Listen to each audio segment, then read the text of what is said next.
temps, en juin 2007, Retro & Magic avait consacré un épisode à la saga Might & Magic. Mais nous n'avions alors abordé que les 3 premiers épisodes de la série, qui plus est dans leur version console. Il était plus que temps de consacrer une émission plus exhaustive à cet increvable outsider du RPG sur ordinateur.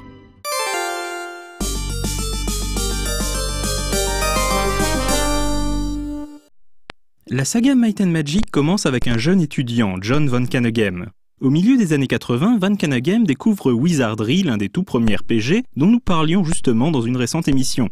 Von Kannegem devient accro à Wizardry, mais cela ne l'empêche pas de trouver le jeu perfectible. Le gameplay est trop punitif, les environnements trop redondants. En parallèle à ses études, Von Kannegem va alors commencer à développer sur son Apple II un clone de Wizardry à son idée. Ce projet va susciter sa vocation de game designer, même s'il ne soupçonne alors pas la masse de travail qu'il va représenter. Ce développement lui prendra plusieurs années, d'autant plus que Von Kannegem fait tout lui-même. Might & Magic Secret of the Inner Sanctum sera finalement terminé en 1986.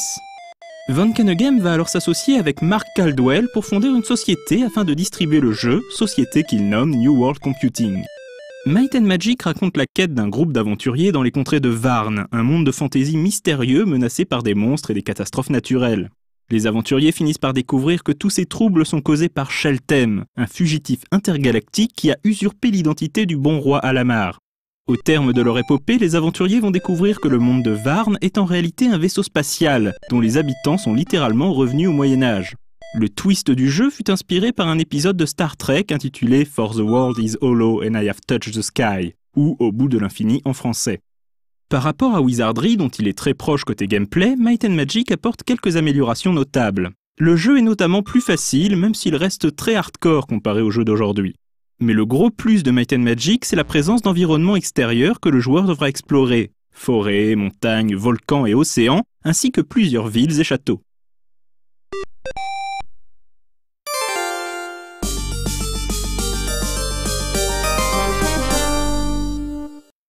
Might & Magic ayant rencontré un joli succès, Von Kannegem peut désormais recruter une équipe et se mettre au travail sur une suite plus ambitieuse. Comme dans Wizardry, il est possible et même recommandé d'importer ces personnages de l'aventure précédente. Les aventuriers se retrouvent téléportés sur un nouveau monde, Krone, où Sheltem s'est échappé. Sheltem a modifié le cours du temps et causé la mort de Kalon, le héros qui jadis vainquit les seigneurs élémentaires. Kalon ayant disparu, les éléments ravagent désormais le monde de Krone et menacent de le détruire. Guidés par le mystérieux Korak, les aventuriers vont donc devoir parcourir le monde et même remonter le temps pour restaurer le continuum et sauver Krone. Outre sa nette amélioration graphique, Might & Magic 2 apporte plusieurs innovations, à commencer par une carte automatique qui garde en mémoire les zones explorées par le joueur. Il reste également à ce jour l'épisode le plus vaste de la série, aux côtés du 6e épisode.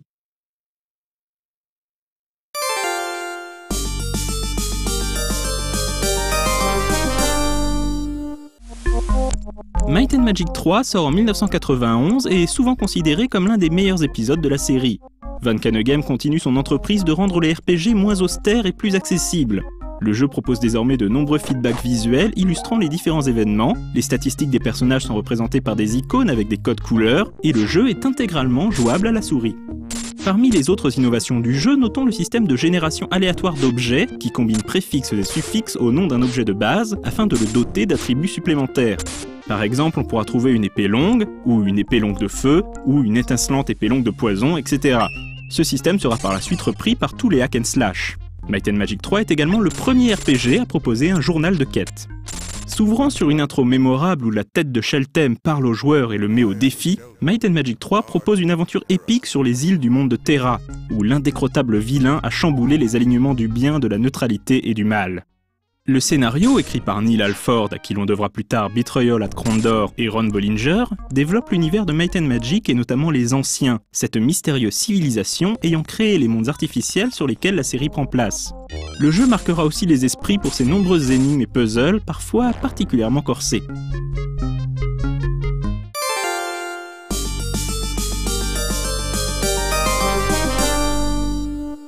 L'aventure se poursuit sur le monde de Xeen dans Might & Magic 4.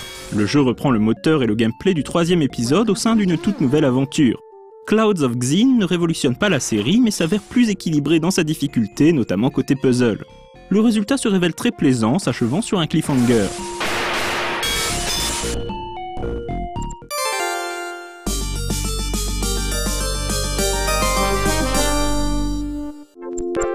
L'année suivante sort Might and Magic 5, qui propose aux joueurs d'explorer la face sombre de Xin. Proposant un univers visuel assez unique, plus proche des comics de Jack Kirby que des aventures de Prince Vaillant, Dark Side of Xin dépeint le combat final contre Sheltem et conclut donc le premier grand arc scénaristique de la saga Might and Magic. Mais voilà la grande idée des épisodes Xin. Si le joueur possède les deux jeux sur son ordinateur, alors ceux-ci sont combinés pour former World of Xin, une seule grande aventure qu'il est possible de jouer sans interruption. Une quête supplémentaire est également débloquée après avoir vaincu Sheltem, permettant de réunifier les peuples de Xin. Cette version fusionnée fera l'objet d'une ressortie sur CD-ROM l'année suivante, ajoutant notamment des voix numérisées sur l'ensemble du jeu. Le moteur de Might and Magic 3 à 5 servira également à la réalisation de Swords of Xin.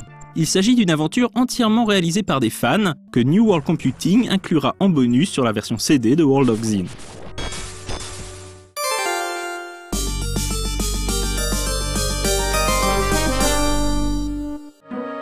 Pendant ce temps, après 2 épisodes du spin-off stratégie Heroes of Might and Magic, John Van Caneghem commence à réfléchir à ce qui lui semble être l'avenir du RPG, le jeu massivement multijoueur en ligne. Comme New World Computing n'a pas l'infrastructure pour mettre en place un tel projet, John Van Caneghem décide de vendre sa société et la franchise Might and Magic à 3DO, qui vient alors de lancer Meridian 59, le tout premier jeu à porter l'appellation MMORPG. Le deal prévoit que le futur Might and Magic Online prenne la succession de Meridian 59 et bénéficie des serveurs déjà en place.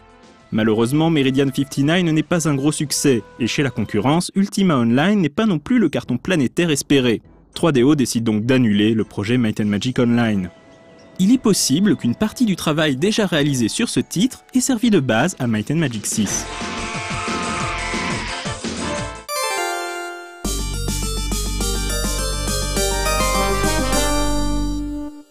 Might and Magic 6 représente une révolution pour la série. Déjà car le jeu propose désormais un vrai moteur 3D, et même deux, Horizon pour les extérieurs et Labyrinthe pour les intérieurs. Ensuite car le déplacement case par case des premiers épisodes laisse la place à la possibilité de se déplacer à 360 degrés dans les environnements. Cela impose également de revoir le système de combat, qu'il est désormais possible d'effectuer en temps réel ou bien au tour par tour en pressant une touche. Dans les faits, ce système reste malheureusement un peu brouillon. Might and Magic 6 prend place sur Enros, le monde où se déroule déjà la série spin-off des Heroes. La chute d'un météore cause l'apparition de démons venus des profondeurs du vide et cherchant à détruire la création des anciens. Le bon roi Roland Iron Fist, que les joueurs d'Heroes 2 connaissent bien, a disparu, et le royaume est en proie à la panique. Certains chuchotent que la dynastie Iron Fist a perdu le mandat céleste, le droit divin de régner, et que la fin du monde approche. Ce sera aux joueurs, les sempiternels aventuriers au grand cœur, de vaincre les démons et restaurer le mandat céleste. Might and Magic 6 est un jeu difficile dans ses premières heures, avec ses légions d'ennemis qui hantent le moindre bosquet, mais le sentiment de progression n'en est que plus doux.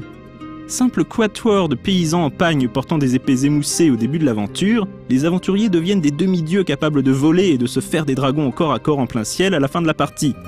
A noter que de nombreux joueurs ayant connu d'abord la série des Heroes seront surpris, voire choqués, en découvrant le background de science-fiction et la présence de blasters et de robots dans ce qui semblait un monde de fantasy classique. Citons enfin une formidable bande-son signée Rob King, Paul Romero et Jennifer Wang, qui installe une ambiance baroque et mélancolique.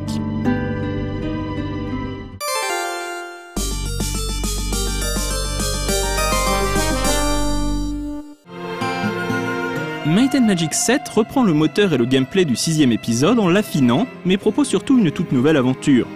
Poursuivant les liens avec la série des Heroes, le jeu prend cette fois-ci place en Antagarish, continent mis à l'honneur dans Heroes 3. Le joueur prendra part au conflit opposant les humains d'Erasia aux elfes d'Avli, tandis que la guilde des nécromanciens ourdit des plans dans l'ombre.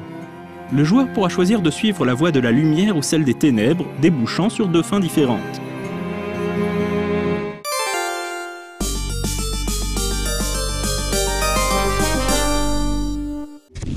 Pour beaucoup de fans, Might and Magic 8 représente le début de la déchéance pour la série. Exploitant encore une fois le moteur vieillot de Might and Magic 6, Might and Magic 8 n'a pas grand chose pour lui. L'histoire est basique, le monde plus petit que dans les précédents épisodes, et les donjons peu palpitants. Il s'agit cette fois de sauver le continent de Jadam, menacé par l'arrivée d'Eschaton le Destructeur, une entité capable de commander aux 4 éléments.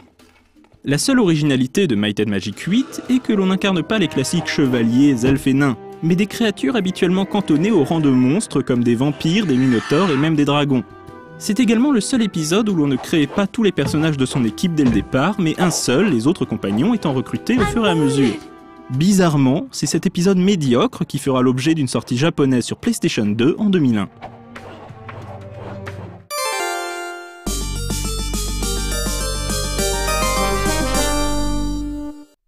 3DO est alors en perte de vitesse et Might & Magic est l'une de ces rares séries à connaître un succès commercial. Might & Magic 9, qui aurait dû être le retour en fanfare de la saga, sortira donc alors qu'il avait besoin au bas mot d'1 an de développement supplémentaire. Comme on pouvait s'en douter, le résultat n'est pas brillant.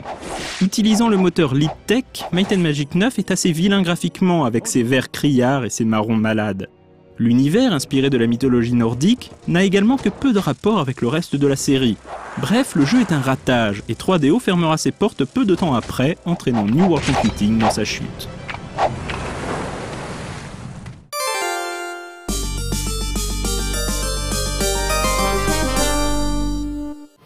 Les droits sur la licence Might & Magic seront alors rachetés par Ubisoft. Pendant plus d'une décennie, l'éditeur français va préférer développer la série des Heroes ainsi que de nouveaux spin-offs plus ou moins couronnés de succès, comme le FPS Dark Messiah, le puzzle game Clash of Heroes sur DS ou le jeu de cartes Duel of Champions. En 2013, un 10e épisode de Might & Magic sera finalement annoncé sous le titre Might & Magic 10 Legacy, qui proposera un gameplay old school dans l'univers visuel d'Heroes 6.